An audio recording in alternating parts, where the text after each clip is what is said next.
dako kayo kalainan sa pagtulunan sa kalibutan o pagtulunan sa langit. Ang pagtulunan sa kalibutan, magaingon, kaon, inom, paglipay, kay ugma, mamatay ka. Eat, drink, and marry, for tomorrow you will die.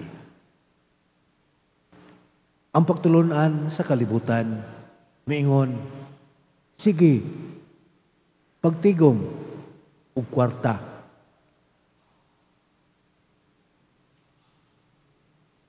Pangawat, pamintaha, pagdawat og SOP, kay maumay gihimo sa kasagaran.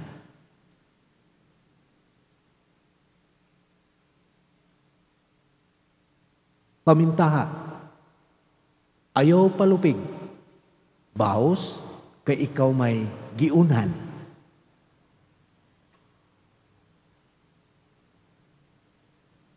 Nganong mutabang pamangkas uban, nga ikaw nakalisod-lisod man, sila dato pamanggani, niya ikaw nakalisod, pobre, mutabang pa kanila. Nganong muamot man ka? Ikaw may number 1 nga tabangunon sa imong kaugalingon. Maunay pagtulunan sa kalibutan. Ilabi na gayon, baos kay ikaw may giunhan, ikaw may gilupigan. Dawat kay maumay gihimo sa uban. Dili na mao.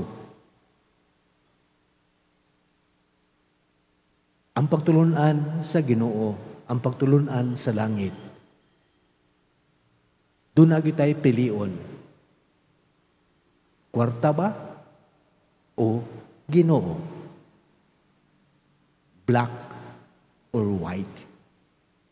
Di mahimo matunga-tunga ta. Kaya ang kalibutan, maingon, pagsulbad sa problema, win-win solusyon.